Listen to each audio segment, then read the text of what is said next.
This is a podcast by the News Minute, and you are listening to South Central. Hello and welcome to South Central, a TNM podcast where we put South at the center. We are recording on the 2nd of January at 11 a.m. In today's episode, we look at the sexual assault of an Anna University student, how Tamil Nadu is shocked, and why the FIR in the case has become controversial. Then we look at the case of Indian nurse Nimisha Priya, who's been sentenced to death in Yemen. Joining us will be one of the members of the Save Nimisha Priya Council. 2024 is gone. It's been good time for some, not at all a good time for many parts of the world like Gaza. 2025 has come. It's a new year, but it's the same mission for people here at the News Minute. We want to keep on doing journalism that speaks truth to power. We want to do stories that matter. As for you, are you that person who's always complaining and whining about how the news media is not performing well? 2025 is a time to make a change. Stop complaining, stop whining. The first step is, of course, to take a subscription of the News Minute and News Laundry. We have many options starting from rupees 500 a month. So immediately after the podcast, go take a subscription. 2025, support independent media in India. Now to the podcast. Joining me in the studio is Pooja Prasanna. For those watching the podcast, she still does not have a mic, but we have given her a lapel and given her permission to look left and right during the podcast. Yeah. Happy New Year, Dhanya. Happy New Year, Pooja. Nothing changes though. Yeah. Joining us from Kerala is Leena Reghunath, our co-host of the show. Welcome, Leena, to the first podcast of 2025. Thank you, Dhanya, and Happy New Year to all listeners. And joining us from Chennai is senior journalist Ramya Kannan from The Hindu. Ramya is very experienced. She has been covering Tamil Nadu for many decades, Ramya? Yeah, about 27 years to be precise. Wow. You look 27. Thank you. Happy New Year to you, especially Pooja, and Thank Happy you. New Year to the rest of you as well. She didn't say Happy New Year to me because I called her experienced. I said to the rest of you as well. You are part of the rest of you. So before we go into the first topic, I just want to remind you that it's been a power-packed 2024 for us. We, of course, had Let Me Explain by Pooja. How many episodes did you finish? I think 54 last count. 54 episodes of Let Me Explain. We had around 45 paywall stories. We also did 48 power trips. Yeah. Power Trip is a newsletter that Pooja, I and Shabir do on every Tuesday about the political happenings in the country. We also did What's Your Ism by Sudipta Mondal, which had almost 30 episodes. So last year, we have introduced a lot of new shows. We did a lot of episodes. So thank you for supporting us. Keep watching and keep listening. And Shabir, 61 episodes of Oh, Yen Of Yen Indra Kelly. That's a Tamil show on the News Minute Tamil. Okay, so first let's go into the headlines, Pooja. Starting with Chennai, Chennai stalker who pushed woman in front of a train is sentenced to death. Satish had pushed Satyapriya in front of a train after engaging in a tussle at the St. Thomas Mount train station in Chennai, and this was in October 2022. Next to Kerala, stage had major safety flaws. Police report on Uma Thomas mishap, the MLA who fell off the stage. You've seen the video; it was quite scary, isn't it? Yeah, in fact, they did not have any railing on the stage. It was just a blue ribbon. The MLA thought that she was holding on to the railing and she just plunged down 20 feet. She's on ventilator, but she's recovering is what the hospital has been saying. Fingers crossed. Kannada news channels continue voyeuristic coverage during New Year celebrations. They film couples. The coverage last year was equally invasive. This is a story by my colleague Shivani Kava. Do check out the story. It's on our website. Shivani had recorded how the news channels covered last year as well. Nothing has changed. In fact, many organizations had come down very heavily on them. What I found disturbing was on Instagram, how many people are sharing these visuals. So clearly there's a market for this kind of voyeuristic coverage. Ramya, does this happen in Chennai? I remember one instance where there were cameras inside a bar. But here, basically, they keep many cameras outside pubs like in Koramangala, in MG Road and in Brigade Road. They hire extra cameras just for this. But does it happen a lot in Chennai? I mean, in the Tamil channels? It doesn't, Dhanya. But there was one outrageous incident last year, I think, where they filmed couples coming out of the pub without their consent, obviously. But it caused a big outrage. Cases were filed on the reporters who were involved. So I think there is some kind of, there's a modicum of respect for these kind of things. I think they've not doing it anymore. But last year was quite outrageous. No, so the channels have built a revenue model around this. They keep live cameras. They focus on people who are basically throwing up outside the pubs, Not right? just that, they zoom in on women based on how they're dressed, if they're with, their boyfriends and things like that. But may I just add, my favorite was one man, and I just want to find him. He came out and the police were trying to push him. He gave like the most awesome salute to the cop. The cop didn't know what to do with him. I was thinking I'll puke into the camera. Thank you.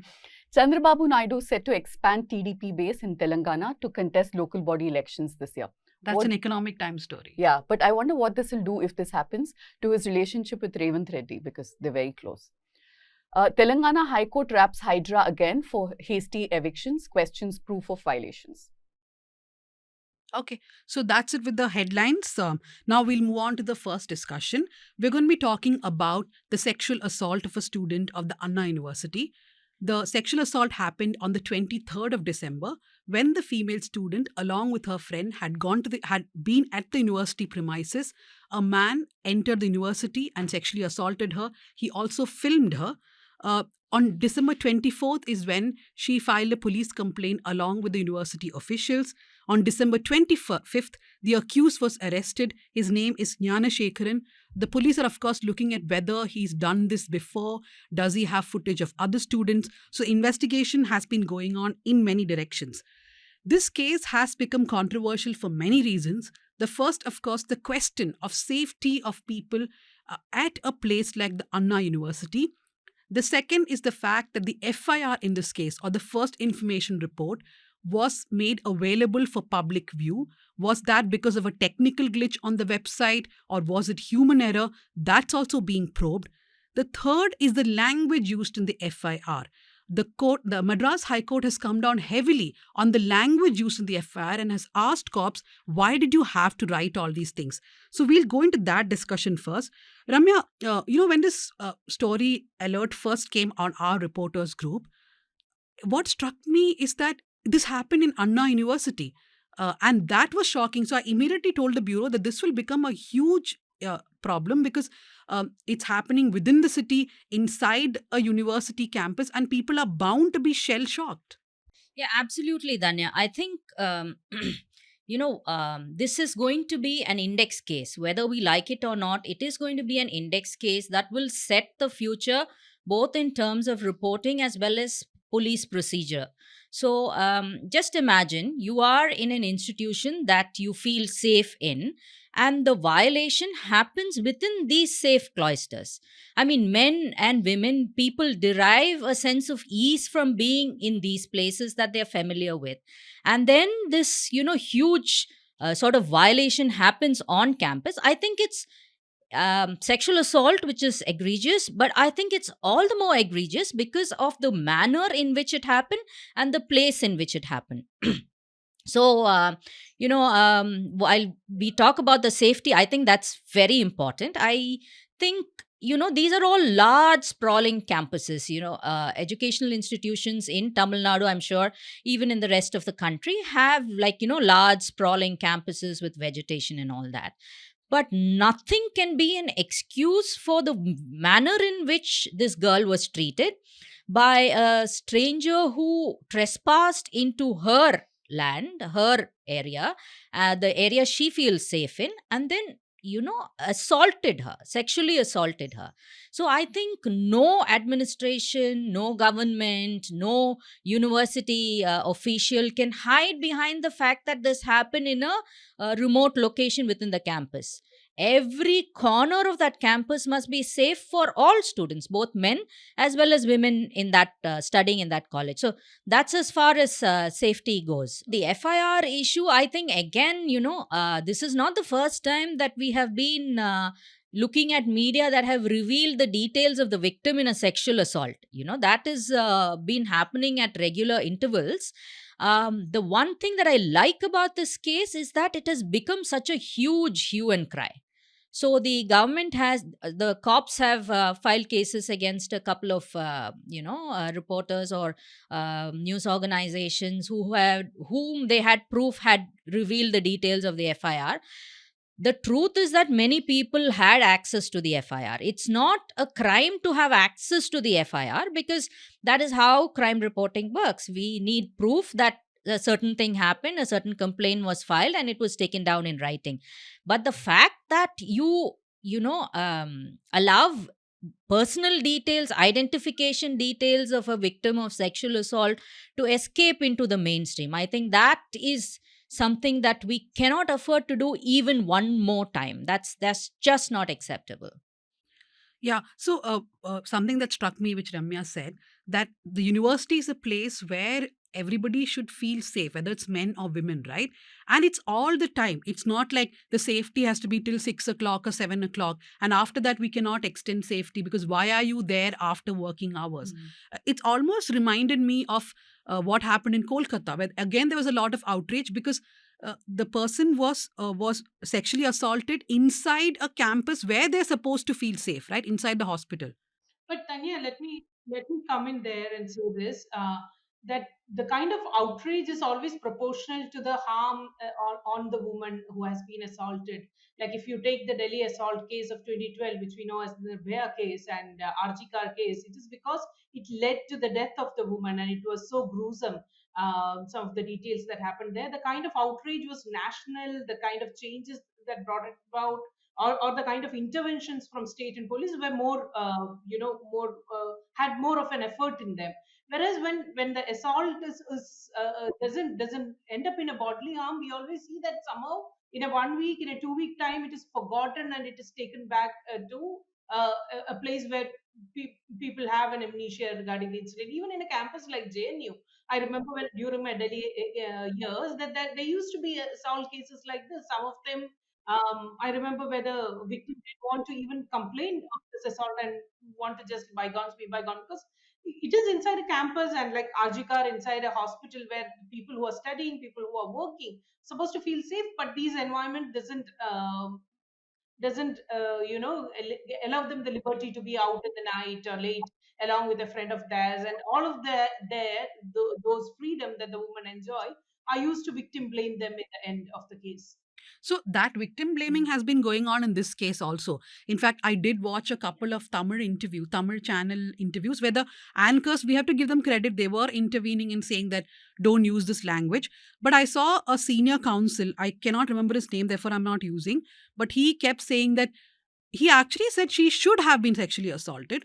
Who asked her to be there at this time, outside? So, Ramya, that's one problem, right? That victim blaming will always follow, especially because this happened at 8 in the night. Why is a student out there? But do you think that conversation has become a little lesser this time? I don't know, Danya, but at this, I'm not sure if it's lesser, because in the initial stages there was a lot of description in media, some even mainstream, about why the girl was there and what she was doing there. And I think that is completely unnecessary to this report. What she was doing there with whom is absolutely unnecessary. It was not, even germane to the fact that she was assaulted. But I'd like to bring something else in at this point, is the culture that exists in hostels, particularly in colleges and universities in Tamil Nadu. Like the German wall is gone, but that exists in every single college. There's segregation of men and women, of girls and male students. And I think that itself is pervasive across the state. And some amount of change will have to come in there. These are not normal situations. These are not societal situations. No one lives in segregation in society. So I think it's also important for the colleges and for the schools, wherever, at least colleges, because these are all adults there, to have a more laissez-faire attitude towards mingling, co-mingling of students in campus. We know, like, outrageous stories that we've heard and we even witnessed on campuses where, women are sent one side, the boys are sent the other side, and any indication of commingling will result in a fine or in censure for the student. I think that has to change, and that is also rooted in a certain patriarchal concept. It's sort of protecting the woman. I don't know what they're protecting the woman from.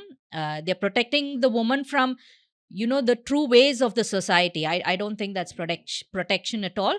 So I think it's important for us to question this. I said it was an index case, and it will be from many perspectives. I think it's also important at this stage to question the attitude that administrators of colleges and universities have towards gender relations on campus itself. Yeah, on that point, a lot of people had written to me, parents, a while ago, that schools in Bengaluru which are co-ed have now separate staircases for boys and girls, right? And their concern was that their children are now not equipped to handle, interaction with the other gender as they're growing up. In classes, they are made to sit in two separate rows. They don't sit together with boys and girls. So eventually, when they go to college, then they won't know how to handle, even basic interactions, and that will kind of skew their entire life, was a concern. Many parents had reached out. But on the point of victim shaming that Ramya made, you remember even during the case that came to be known as Nirbhaya, there was an attempt at the beginning to ask questions about why was she there at late in the night in a bus with her boyfriend? Was he her boyfriend? Was he just a friend? Whatever is the case. I think public opinion plays a very important role in shutting these voices up. In Nirbhaya case, because there was an overwhelming outrage, these voices were shut up very early on in the case. And I think that's what is needed even here. If you feel that you're validated, you will continue asking these questions. R.G. Kar was separate because she was a doctor. She was getting rest. I remember even in the Hyderabad case, the wet case, initially they said, why was she there? Once they learned that she was there on work, then they kind of withdrew that attack kind of a tangent. No, so women cannot go out in the night. Unless it's for work, yeah. You can't step out. Only if it's an emergency work. Journalists also, I don't think will have sympathy. So just to add to what Pooja is saying, the FIR also sort of employed that language, right? Which is the reason why the High Court has criticized the FIR itself, saying that what was the necessity to say all these things. Now, when that question was put to the Chennai Police Commissioner, Mr. Arun, he said that whatever the complainant has said, we put that down in the FIR. But Leena, you have any thoughts on the FIR and how it was worded? Yes, shocking language used in the FIR, and they're taking the excuse that this was narrated by the victim, and so the survivor's language was what reflected. But luckily, I'm very happy to see the High Court come down heavily upon the language of the FIR and put it down there. Very rarely, that kind of interventions happen. I also, one thing that surprised me, Danya, here is we are quick to point out the fault of the survivor to be out at that time, but here we know this is a serial crime sheeter here on the opposite side. He has been previously accused, but where is the question to people who know him, the authorities of the college, the police authorities who should have put him behind the bar? So that kind of a question, like I'm thinking of Giselle Pellicot's campaign in France, where people said shame has to change sides. Where is the shame on the part of the government? Where is the shame on the part of the campus authorities for letting such a person loose on the campus, for letting this man, enabling this man to commit crime again and again? And whereas the news media and other conversations are all about the victim and where she was and what she was doing, how is the narrative been allowed to continue for so long? I'm remembered of Madhavi Kuti and Kamala Suraya, as she was known towards the end of her life, whose literary work in Malayalam and English is very celebrated. And in my college days, I remember she coming out and saying in newspapers, on stages, like in her very own Palakaran slang, she would ask, "Kuttiyale onu kulicha tirudule idu."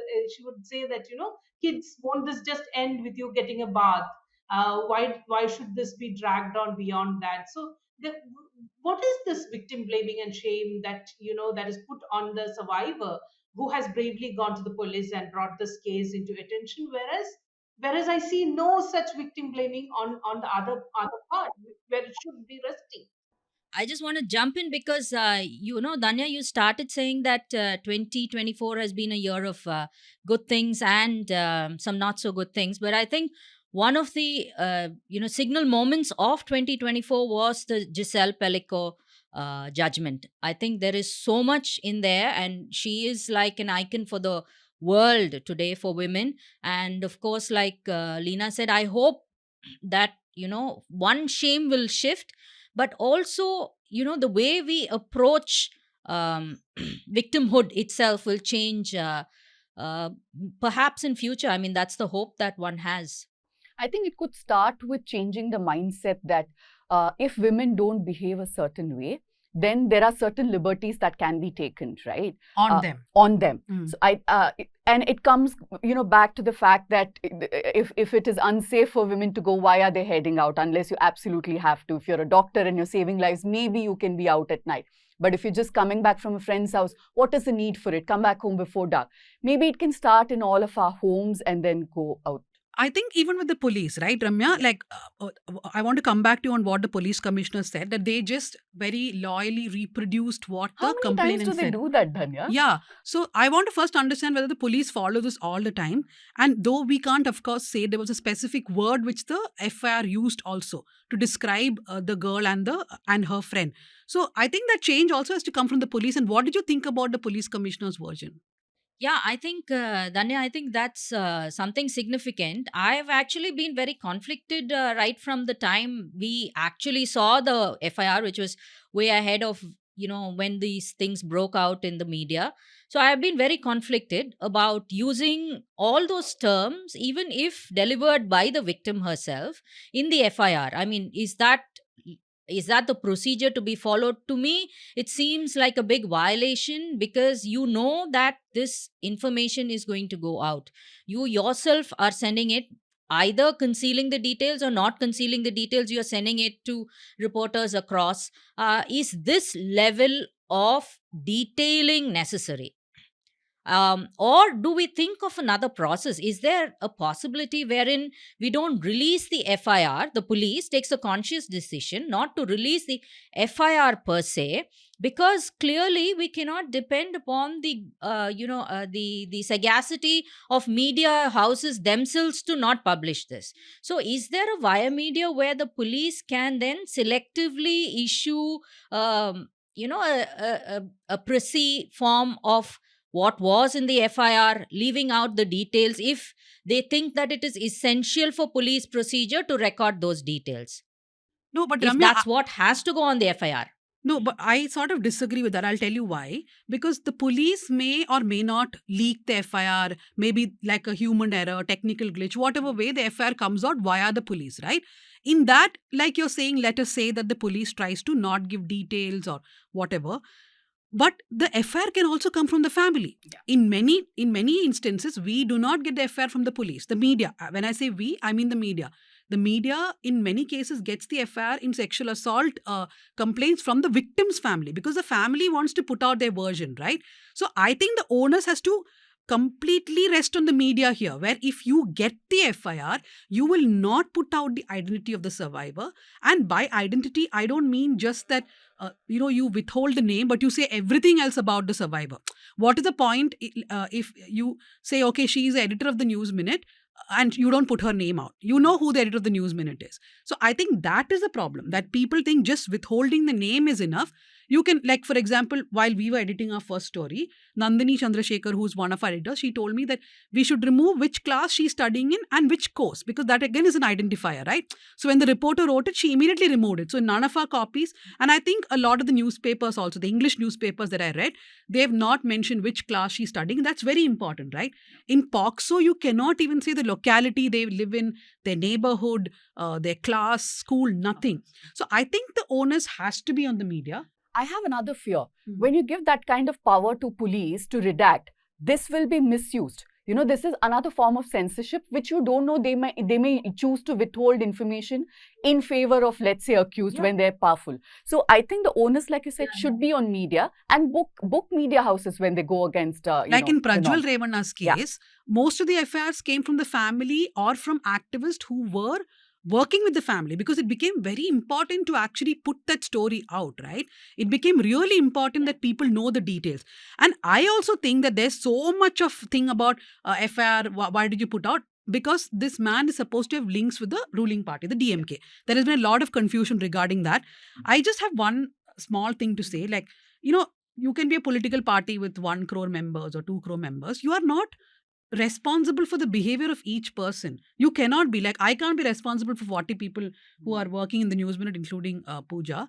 But the point is, once something comes out, you have to distance yourself from that person, saying that he's going to be kept out of the organization.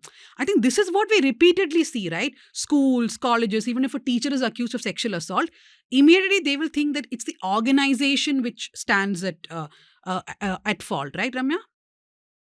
Yeah, absolutely. Absolutely. I also agree with having the media accountable. I think it's time to do that. But how we do it, like in this case, some FIRs have been filed against media houses. I think that's good.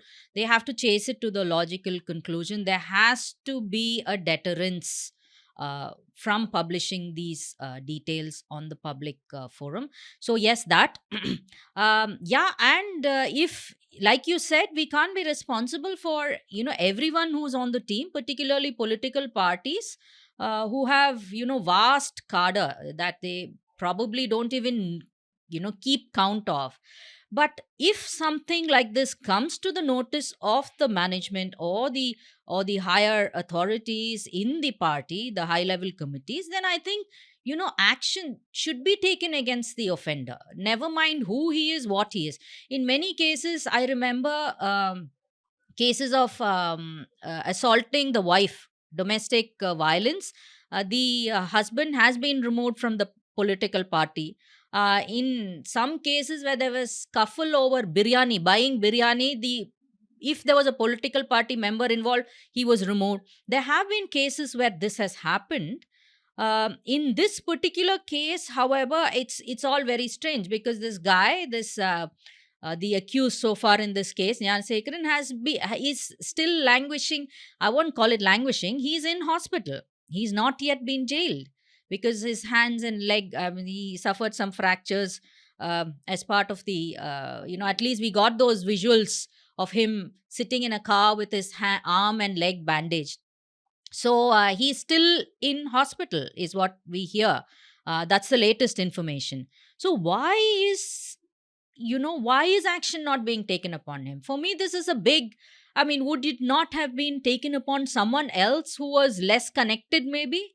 Would it not have been, if the police had managed to catch this offender within hours, as they claim, at least the announcement was made the next day, but he was identified in a ID parade the same evening. If so much alacrity could be followed while identifying the offender and apprehending him, what is the delay? I don't understand in following the due process of law from there. Is there some kind of protectionism happening here? We'll have to ask these questions. I think these are the right questions, and media has to be responsible. Now, I also find it silly if you hold the party and the government responsible simply because he's a cadre.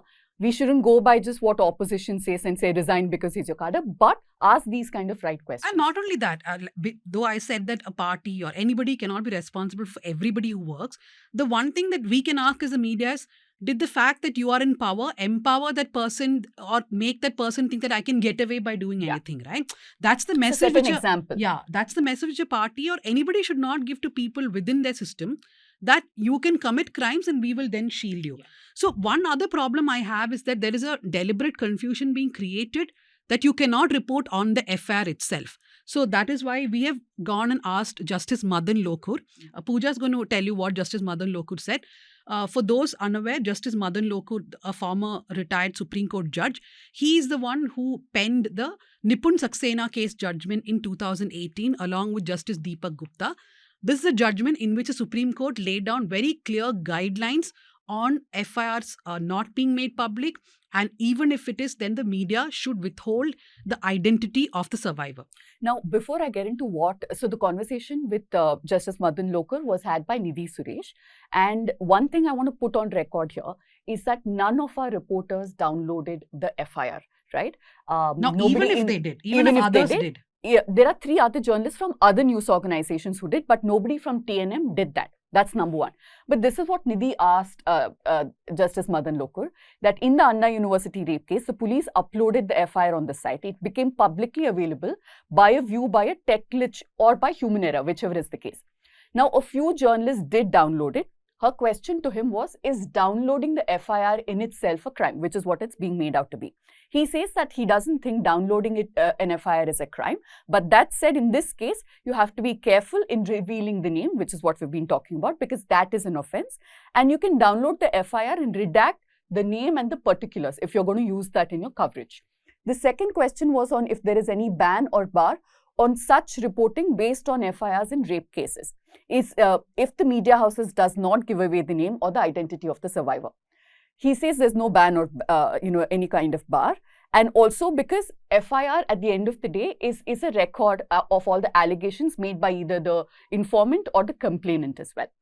Now that is the loophole they've also used. The third question that she asked is, many media houses did give away the name. How should they be punished? He says that first thing, there should be a public apology. It used to be an offense under the IPC, and I'm sure it is under the BNS as well. It is an offense under the BNS, yeah. And the authorities can take action by prosecuting the media houses, which is probably a first. But here in this case, if the police did, by whatever reason, did upload it, I think there should also be some sort of apology or even penalty for the police. So BNS section 72 clearly says that the identity of the victim should not be disclosed, and also there are sections in the CRPC. The law is very clear, right? So Ramya, as a journalist who of course is in charge of so many reporters, a lot of our reporting is based on official documents, right? And that cannot be stopped. But how do we impress upon the media itself? And this is not the first time. So many times we have said, do not put out details, do not put out details. What in your mind can be a solution for this? Before Ramya, before you come in there, can I just say this? The unethical reporting of the media is one big issue in this. But let's not forgive the state for putting out the whole FIR in public domain without redacting the things that should have been redacted. There is a clear duty on the part of the state to not put out in public domain anything that is an identifier of the survivor. So when it has abdicated its duty and it expect all the media, maybe major media news houses does give gender sensitization, like TNM would know what to put out and would not put out. There are so many other small media organizations who wouldn't have these kind of training. And in a recent case in Kerala, when somebody put out an identifier and I called up the news report, they were not very aware that, they were not so well trained. Sometimes they are running on a small scale budget and they wouldn't have the information. So state cannot wash its hands off here, because they are the first accused here of how the identity has gone out, and also the victim blaming language, which I think at Danya is there in the FIR itself. So they cannot wash off their hands on that victim blaming language too. So while the media has a responsibility to put due diligence when it's reporting these things, the state's failure is very clear and evident on the face of it. Just that point before, yeah, Ramya, your comment.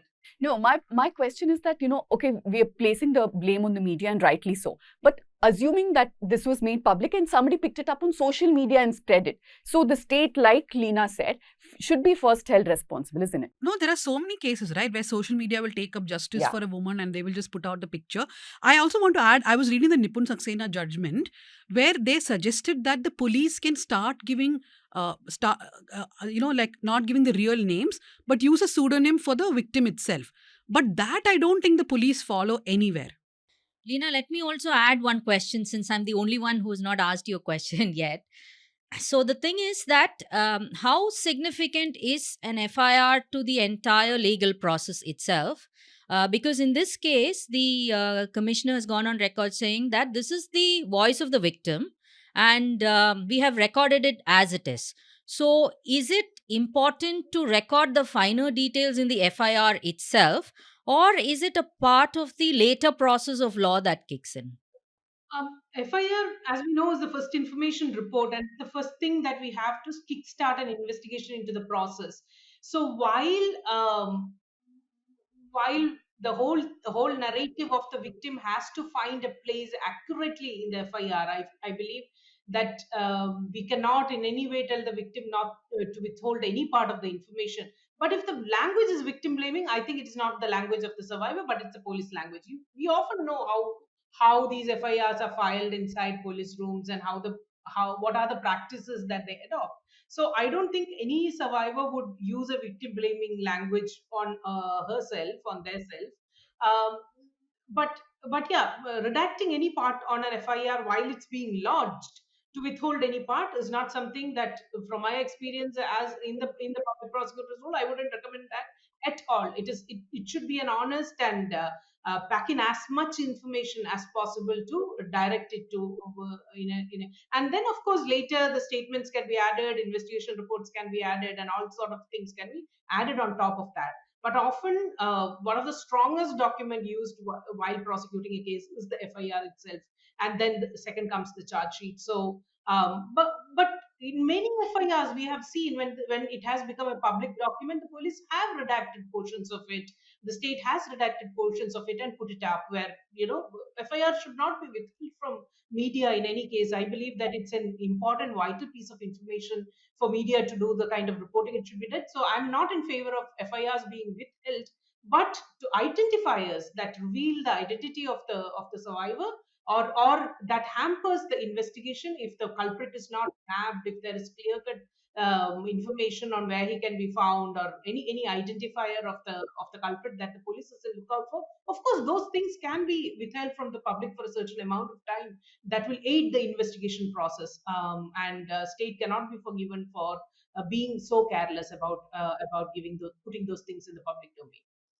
No, I think that's where it's confusing, right? For example, in the Bishop Franco case, I mean, I'm just taking this out of memory. I could be wrong in certain details, but one reason why the judgment acquitted Bishop Franco, or Franco as we can call him, is that it said when the FIR was lodged, the nun did not exactly use the word rape. She said sexual harassment, because in that case the judge said, why did you not say in the complaint which later became the FIR that it was actually a rape? So it's a nun. She found it very difficult to speak about what really happened to her, and it was only much later that she could even tell the police, what is the kind of atrocity which was done on her. Initially she was just saying harassment. So I understand the predicament of the police also in one sense, because if you do not have everything in the FIR, there could be a magistrate or a judge who holds that responsible and brings the whole case down. But could I just add, the police, now anybody who goes to file a complaint is not fully aware of how to communicate this across. One, the person is traumatized. Two, not aware of the legal terms. The police has the job of trying to understand and use the right terms in and the use FIR. a legal officer Exactly. for advising also, which The they do not. sections could have been still applied, right? Yeah. Okay, so that I think brings us to an end of the first discussion, which is on the Anna University sexual assault, and we'll move on to our second topic of the day. But before we look into the second topic, Dhanya, you told our viewers and audience what exactly their subscription has powered, right? And it's quite a bit. Though I'm saying it myself, I'm like impressed with the kind of work we've put together. But if you're not a subscriber, then this is a great time, because we talk about what change we can build in. Every month you can just spend as much as you'd spend on 2 or 3 cans of beer, depending on what brand you drink, because a monthly subscription. Can of what? Beer. Beer. Oh, Yeah, we're still in the New Year phase. So Okay. just about 2 or 3 cans of beer, or maybe 2 coffees at best. And our monthly subscription is just $500. So if you're somebody who cannot take up annual subscription, then we have monthly ones as well. We also have offers every now and then. You can look for that and take up a subscription. But yeah, let's go to the second one, Dhanya. Okay, so second topic is about the death sentence handed over to Nimisha Priya in Yemen. Nimisha Priya is a nurse. She hails from Palakkad district of Kerala, and she was sentenced to death in Yemen for killing a citizen of Yemen. His name is Talal Mehdi. Yemeni President Rashad al-Alimi has approved her death sentence. Now, this approval has come as a huge shock, because there is an action council and there are several groups who have been working to ensure that her death penalty is annulled and she can be sent back. Joining us today is Mr. Babu John. He's in fact part of the Save Nimisha Priya Action Council. He was someone who lived in Yemen for almost 2 decades. He's been part of several negotiation teams. Thank you, Mr. Babu John, for joining us at the News Minute. Yeah, thank you, Dania, for calling me for this discussion and heading this, this issue from the beginning. So I just want to say that in 2020 was when I was approached by a few people saying that can you all cover the Nimisha Priya case, because from 2017 Malayalam media had been covering it quite well. In 2020 I was asked that can you please come in and cover this. At that time the trial court had already given her a death sentence and the appeal court was hearing her case.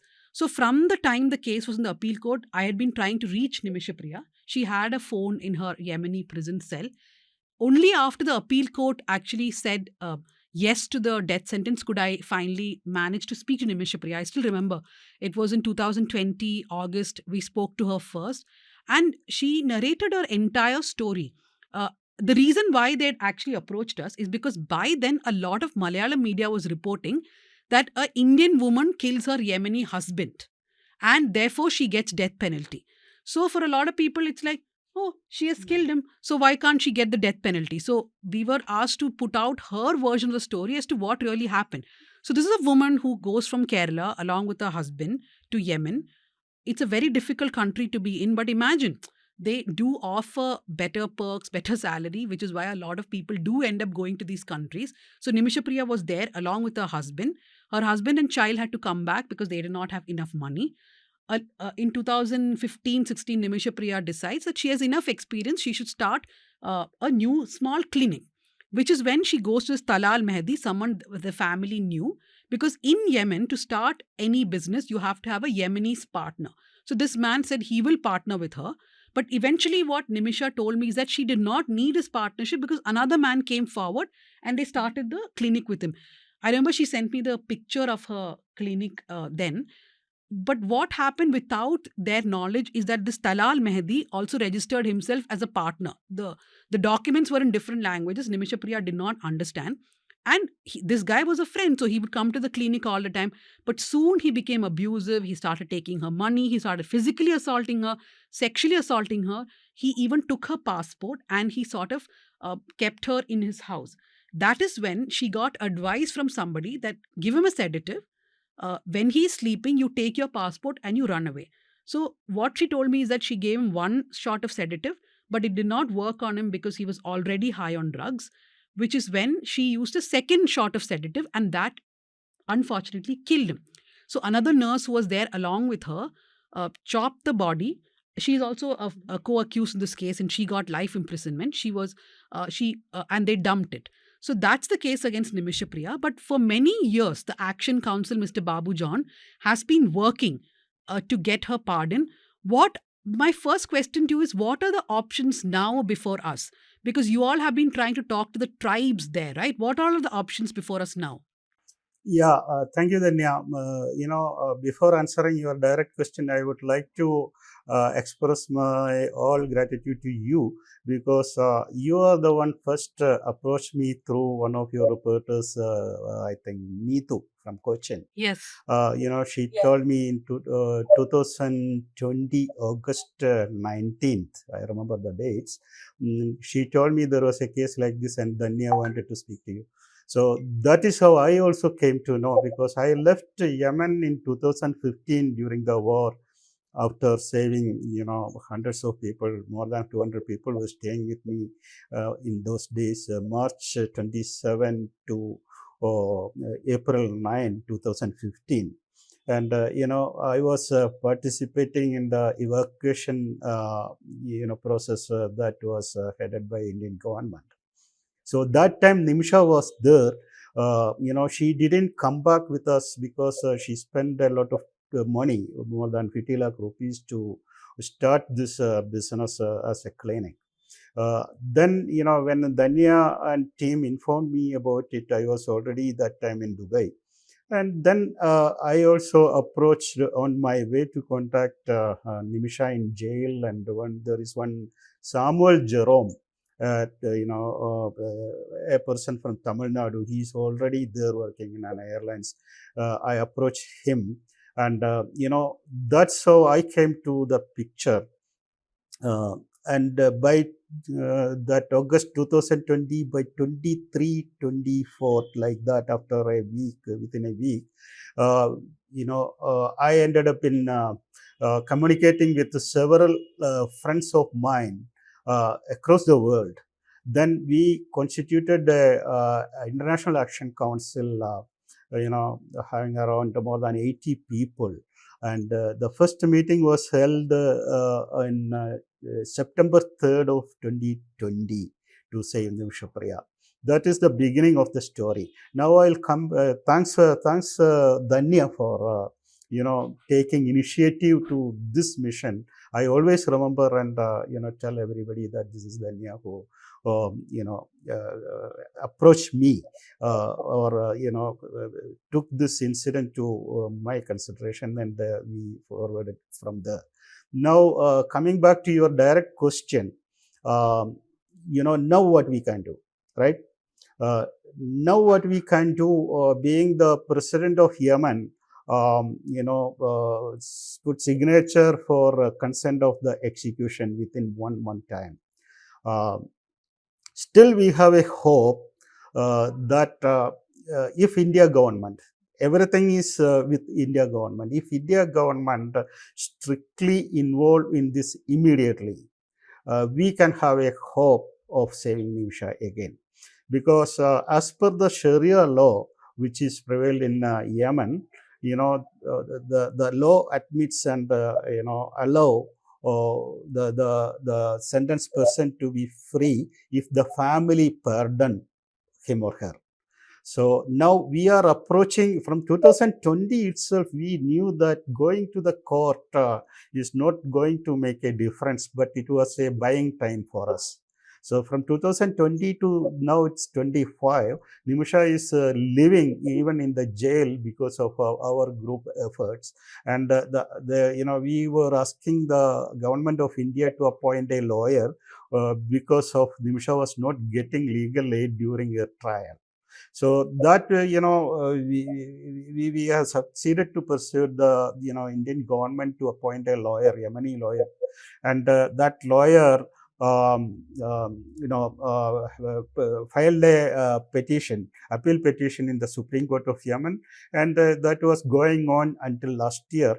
And the Supreme Court also approved the lower court's verdicts, and that is how it will happen, which was expected because the Yemen things are happening in a way that half the judicial side and half the tribal side. So we were, compelled to deal with tribal people as well as the law. So we, now the law failed in front of us to save Nimisha. Only way is to approach the family to ask for a pardon, and for that pardon also, if family want, they can ask for a diya money, that is blood money. And we as the Action Council promised and taking the responsibility fully of, providing or paying the blood money, whatever they ask. And for that, we have collected the people, and we have got promises from many of the people, including industrials like M.A. Yusuf Ali, that Lulu Group, and the previous Chief Minister of Kerala, Manjandi, was also, helped us in doing that. And the government and the MPs, MLAs, all political parties, verbally we are speaking, they were all supporting. Now, again, come back to the situation as we are facing now. 30th of December, this approval from the Yemen government for executing her came as a shock, as Dhanya said. And we were not expecting that, that may come this point of time, but anytime it can happen. Like, for example, I always wanted to compare with the Yemen situation with other country situations in a special manner. People who are involved and whom we were speaking is always comparing with the situation easily, like in a democratic country or even in Saudi Arabia with Yemen. It is not that. It is not that. There is, there is not a government actually. The ruling government now, where Nimisha is held now, is a rebel government supported by Iran. It is having a lot of political issues. You all as all you must be knowing. This is a war happening between Saudi and Iran. Yemeni people are scapegoats. Actually speaking, this Houthi government is supported by Iran, and because of that, this Houthi government is not recognized by any of the countries in the world. So we, not only us, Indian government, not any country is having any diplomatical or bilateral relations with the Yemeni government to speak with. That is where we wanted the government of India to involve from the behind the scenes. When I say unofficially, in diplomatic ways, it is not unofficially. They have to involve with the Yemen government and Yemen president and Al Houthi regime, and with the tribal leaders to stop this execution, since we are not asking anything illegal. We are asking whatever is within the purview of the Sharia law, where we can, request the family to pardon even with the blood money. So but just a quick question. Great points that you've been making, but just for clarity, have we managed to talk to Mr. Mehdi's family there in Yemen? Is the council in touch with them? Yes, the mediators in Yemen could speak to the family, many times, few times. I cannot reveal the names and details of the discussions. And we got a positive note from the family and tribal people that they are ready to, they are willing to discuss. That is why all these 4 years, Nimisha is not executed. Nimisha is leaving because of that. Otherwise, the execution would have happened in 2020 itself. Because if the family pressurized the court or the government, it could have happened any time. So this is a green signal to us, and there was a dialogue also happened many times that things are in positive side in favor of discussion. But one thing was made them upset in Yemen, the family and the community, is about the media reports what was happening in India. Whatever we are speaking, whatever the cruelties imposed on Nimisha, and for us, we have to tell the truth. And in media and everywhere, it was published, and that family was taking it as a abuse on them. So one side, we are approaching the family and Yemeni people asking a pardon. At the other side, we are accusing them. So this two will not go together. So we, as International Action, Save Nimisha Priya International Action Council, was trying to approach in a balanced state that Dhanya also knows. Many times I was discussing with her about this whenever we give the report. So these reports were, upsetting them. They were telling in the meeting several times, even though they are ready to have a discussion. No, I remember this in 2020, like I said, when I first wrote about it. There was a whole discussion as to should we talk about Talal Mehdi and what he did. But at that time, it was important to write that because it was being, in the Indian media, she was being portrayed as a woman who just killed her Yemeni husband for money. So our intervention had to happen at that time to say that, no, this was also a cruel man. But beyond that, he's saying if we keep reporting it, that becomes confusing. Leena, you want to say something? No, Dhanya, there are many things that complicate this case. I don't know how much the public is aware of, but as Mr. Babu John has put here, there is a stronghold of the tribal culture of a destabilized government that is not a democratic government, a judicial system that partly counts on the family's response to this crime, and all of that complicates sort of the work the Indian authorities have to do here. But I've also, from what I've understood about the case, there have been people who have been later accused of other crimes and been already executed by the Yemeni government. But the fact that they've held on to the Nimisha Priya for this long itself shows that there is something happening there from the authority side that is also in favor for her. There has been people who have been running the campaign in her favor, who's been telling us that though there has been no pardoning from the family or confirmation to a blood money amount, it itself shows that the family has not pressurized for the death penalty, the execution to happen. That shows that there is some positive signal there. So there are so many things that shows us there is some hope in Nimisha Priya's case. But even then, there is a far more ground to be covered that the Indian government has to step in and do fast to enable that she's not executed in the time. In fact, in Nimisha Priya's case, she went to the police twice. She went first saying that this man was assaulting and that he had faked a marriage certificate. Second time, she was jailed along with him. In fact, I remember asking her again, were you jailed? She said, yes, I was jailed for even filing that complaint. Wow. Yeah. Ramya, I just want to, just little bit of a deviation from this. We'll come to Mr. Babu John. One comment that I've been noticing across is, why did she go to Yemen? Why do these people go to Yemen and get stuck, right? That is one thing. And second, you must have reported yourself on cases like this where blood money is involved. Do you think the Indian government also holds back a bit? Though Mr. Babu John is not criticizing the government at all, and I understand his predicament, there are a lot of other people who have been going on TV channels saying that the Indian government has not done what it should and what it could have. Yeah, Danya. I think the question of why women go abroad to earn is, I think, is just absurd.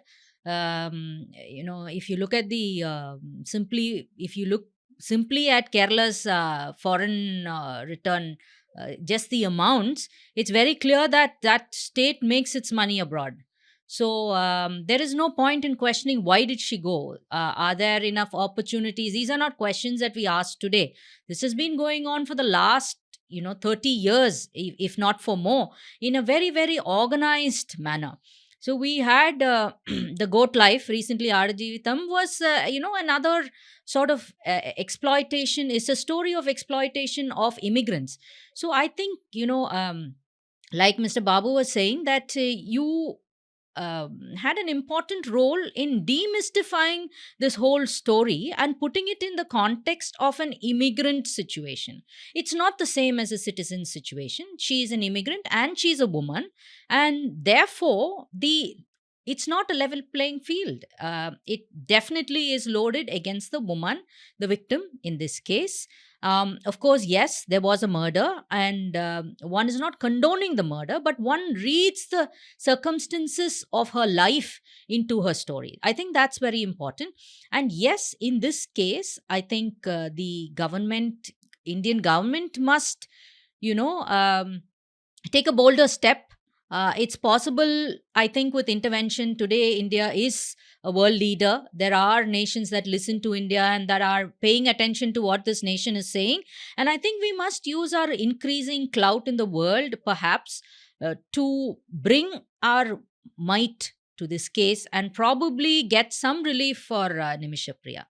We know that even though with some of the reporting we have tried to clear the public perception regarding this case, but Indian government will definitely look at what the narrative in the minds of the people are, that it doesn't want to be seen as playing into the hands of a narrative that doesn't work in its favor.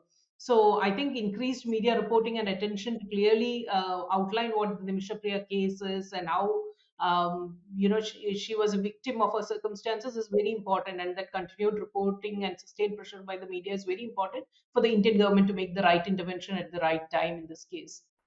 I just wanted to intervene here, as you are discussing, this is not only because of she is a female, the question here, how the Indian governments like Indian government is interfering for an individual case. Okay, especially what I look at this Nimisha's case in a little bit different angle. She is a victim of war. Okay, her husband and child was living peacefully in Yemen, making money or trying to make money, and suddenly the war came. Okay, in 2015 January, she went back from Kerala after purchasing the equipments for the clinic, and her husband stayed back saying that I will follow you after a month. And she reached in January and started the clinic. by her own and with the help of this same Talal. Okay, whatever the differences and all, keep it apart, but they started the clinic. And I was there that time, and we all were thinking that the war will end in 1 week time. That was the propaganda, or that was what people were thinking. So when they started the war and it was not ending, then the atrocities of Talal started, because she was trapped there. We cannot blame her, or we can, the blame, the ultimate blame, if it is anybody to be blamed, is the war. Okay, then Talal, his habits, or of course, there was always, everywhere in the world there is atrocities over women, and it is not addressed properly. And for the government, I criticize the government, and we had big fight with the government even during that Yemen evacuation during the war. I was totally about to be arrested, because I was stopping that General VK Singh that time. For taking the people from Yemen from the war area. So but at the same time, we cannot stop saying that government of India was doing certain things which was helpful. But my opinion is that that is not enough. As a government, like if we compare with the American government and all, if an American citizen is trapped like this in anywhere in the world, they will come with all the force and take them out, no, by all means. And India also did it. You remember, one of that Christian preach, that pastor, Tom Ulnaden, his name. He was, captured by the terrorist group in Yemen itself in 2015, and the India government involved, Vatican involved, and they got, they released him. How that happened? The same situation. Why it is happened? Because there was a religious group behind. Here, in Nimisha's case, is not only a poor lady, but there is no powerful, teams or groups behind her. If she belongs to a big religious group, whether it is Hindu, Christian, or Muslim, she will be backed up properly. And in our country, the problem is that it is all, segmented. So if you don't have a support, if you are not from the minister's family, if you are not from the, that cult or group, you will not get proper support. That's where we came into the picture. And, our fight is against, for telling the government and the people of India that our co-citizen, one of our co-citizens is stranded where there is a war situation. And, she had gone through all the brutal activities, and how our government should behave to save her. If the government want, they can approach the local tribal leaders through many ways. And I can show them what is the, we can show them what is the ways to, to reach them. And it will be happening, but there is not that much of intervention there happening, that not that much of interest is happening. When there is a pressure from the public and media and all, yes, government did certain things, for sure. Without government doing, we cannot do anything. We will not have reached this position. But Mr. Babu John, I have one doubt. This is a very simple doubt. There was $20,000 which was given to the lawyer for the first pre-negotiation. There is a lot of confusion that the second tranche of $20,000 were not given, because there was confusion as to whether the lawyer was really in touch with the tribes. What was the result of the first $20,000? Is there such a confusion in the council? And if that second tranche had been given, would things have been better? The lawyer is appointed by the government of India through embassy. Okay, we as Action Council don't have any part in appointing the lawyer. Or we asked the government to appoint a lawyer. Government appointed a lawyer from Yemen, and lawyer's condition was that he will try his best to get the thing sorted out, provided he need to get $40,000. That is in part. He will accept the $20,000 in phase 1, and if the phase 1 succeeds, then he will ask for another $20,000. That was a condition in June 2024. So we have transferred $20,000 to the MEA, Ministry of External Affairs account in Delhi, and Delhi transferred the money to Yemen embassy, and Yemen embassy transferred the money to the lawyer, $20,000 in June. And after that, the negotiation, all the process has happened. How we can witness that is happened? Lawyer was not directly communicating with us, but Samuel Jerome, who is the power of attorney holder of the mother of Nimisha's mother. Now, by the way, I wanted to tell you that this Samuel Jerome and Nimisha's mother is already in Yemen. So he was attending, the Samuel Jerome was attending the meetings, and he was witnessing that the meeting has happened, and the meeting has happened with the tribal leaders plus the family related people, and there was a green signal from there also. So after the first phase of meetings, lawyer was asking the second part, $20,000 to the embassy. That we took a stand that from the beginning that we will pay the money through the embassy only. After consulting with the lawyer and the embassy, we need to get an approval or a requirement from embassy. That delayed in beginning. We know that lawyer asked the embassy, but we didn't get a formal approval from embassy from the transfer of money. Even though the time was passing out, then in December, we ourselves as the council asked the embassy and MEA that, okay, we are ready with the money, 20,000, another 20,000, shall we transfer it? Again, we didn't get a reply from the government, but still on 27th of December, we transferred the money after speaking verbally to the MEA authorities, and MEA authorities gave a reply saying that, okay, you can transfer the money. So we transferred the money on 27th. Up to that time, everything was going, I'm not saying well, but everything was on the way. The negotiation and the lawyer's part and everything was going on the way. But December 30th, this order was signed by the president of Yemen, unexpectedly. That was what happened. So what I wanted to tell that this money of 20,000 didn't make that much difference of making a decision from the president of Yemen. Like if we give a memorandum to the president of India, who knows when he or she is going to sign the memorandum or take a decision. Even the Prime Minister of India will not be knowing what time the president of India will be taking the decision. So this is what happened now actually. Okay. Thank you for that, Mr. Babu John. So imagine it's actually the people who are collecting this money and giving it to the MEA to be paid to the lawyer.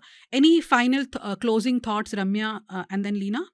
Yeah, Danya, I think, in this case, it's the story of a poor migrant. So, sometime back, some years ago, this US based basketballer, Brittany Griner, was arrested in Russia with with a stash of cocaine. And she was sent to, it was medical marijuana. She claimed it was medical marijuana because she had sustained a lot of injuries as a result of playing. And so it was in her luggage when she went to Russia. And then she was detained at the airport and then, put in prison. So she was incarcerated for about 290 days or so. But then the US government, which does not really negotiated with the Russian government to released her in a prisoner exchange program. So they released Victor Bout in exchange for Brittany. So is it poverty? Is it a case of being a poor immigrant left to your own resources that will make governments drag their feet on this? I think, these are the questions that we have to ask. Like Leena said, there has been a lot of public momentum in this case. More recently, even the channels have been talking about this relentlessly. Maybe because the judgment has come and the day is close by. But I think, if the government of India can do something more in order to give her a lenient punishment or to relieve her from the death sentence, I think the time is now. Leena? Yeah, I just hope that the government does solid steps in getting in furthering this conversation and getting her some relief, because she has already spent so much time in the prison, trying to understand what fate awaits her, and I hope that all of that comes to play to save her from an execution. Yeah, so time is running out for Nimisha Priya, a spirited woman, who wanted to make her career, further it, and she herself was actually reaching out to the media, everyone, to explain what is happening to her. So I really hope that the government does intervene maximum and gets her out. Thank you, everyone. But before we wrap up, we will go to the recommendations. Ramya, what is your recommendation for the week? Okay, so I've been reading a lot of, coincidentally, I didn't fix this. It just happened like that. But I've been reading a lot of books from authors from the South. I read Sanjay Subramaniam's On That Note, which is a very interesting, at least for me, who's been following the Carnatic music scene quite closely. It's a nice insight into, also given the cultural and social context of today, it's very interesting insight into the world of Carnatic music and how it functions. And then the other one that I am reading is this translation of M. Mukundan. It's You. It's translated by Nandakumar K. And it's like a Bildungsroman which talks about the growth of this man, but also deep insight into something that was really unexpected. It was a deep insight. It contains a very deep insight into euthanasia. That's a subject that I've been interested in. So that's it. On that note, and you. Yeah. Leena, wasn't M. Mugundan at the Wayanad Lit Fest? And what is your recommendation? Yes, he was. He was, and he released our 2022 Wynad Litfest souvenir that recorded all the great conversation that happened at the 2022 WLF. And my recommendation is going to be a work from another writer who was also there at the Wynad Litfest, which is Benjamin, whose Art Jeevitham was recently also made into a movie and got a lot of public attention. Not a great fan of the movie, but I think it just highlights the immigrant, that ends up scapegoat in systems that they cannot escape. And I think it's an important part to the conversation we are having here. And it's unfortunate that a state like Kerala cannot retrieve or find employment for the best of its talents, and its whole economy is built on the hard work of the people who migrate to the Gulf countries. But when they land in trouble, there is very little that we can do to save them. It is these stories of hope that I just wanted to show here, and Adajividam is my recommendation for this week. Mr. Babu John, don't say you're also recommending Aadu Jeevitham. No, no, no, no. Adu Jeevitham, I can have, I have a different opinion about Adu Jeevitham. I'm not telling about it now. Okay. I didn't see positively, that's a needed film in that way. Okay. Second thing, I wanted to tell you that I am a person living with a scientific temper, and I wanted to live in a community where there is no divisions of religions, especially all these religion divisions, and the wrong beliefs. Okay. What I mean to say, all the what you call planned, organized crimes all over the world, one part is I can see religion. So why we cannot live without the religion effects? So with the scientific temper, I used to listen to one physics professor speech from Kerala. His name is Vaishakan Thampi. Maybe Dhanya may be knowing his name, or I don't know.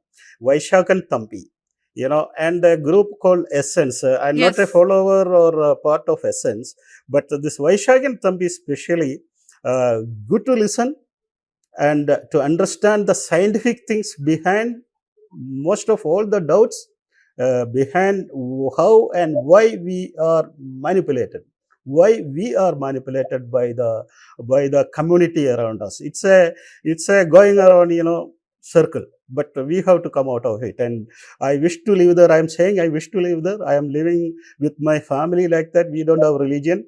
My children don't have religion. Not practicing, and we wanted to live like that as far as possible, helping others around. Pooja, what is your recommendation? I want to recommend Seen and Unseen, episode 283 of Vinay Sitapati. Seen and Unseen is Amit Verma's podcast. Slightly longish, but what is this? You're sitting in a podcast and recommending another podcast. Do you know how long that podcast is? Yeah, but listen to it on 2x like I do.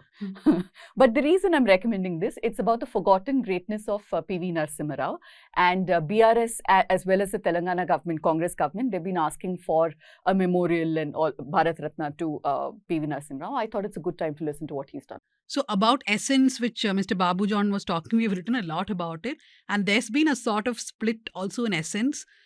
So do read some of our stories. I mean, there's a right-wing entry also into Essence. Correct. It's a huge community. That is why I'm saying I'm not part of that. Yeah. Okay, so my recommendation is actually an article which Ramya sent me a few days ago. It's called The Unfathomable Betrayal of Giselle Pellico. It's on The Cut. It's the website called The Cut. It's an amazing article.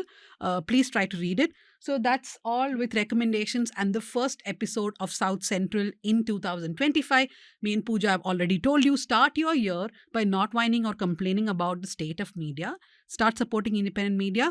And remember, we are going to have one subscriber in the studio this month. So write to me at southcentral@thenewsminute.com. Tell me what you want to speak about and you can join us here at the podcast. Thank you, Ramya. Thank you, Leena, Mr. Babu John. Thank you, Pooja. Speaking less this time. We will make it up next time by having a political topic of Pooja's interest. Thank you to my producer Bhuvan, editor Jasim, Megha, Ajay, Vignesh and all the others involved.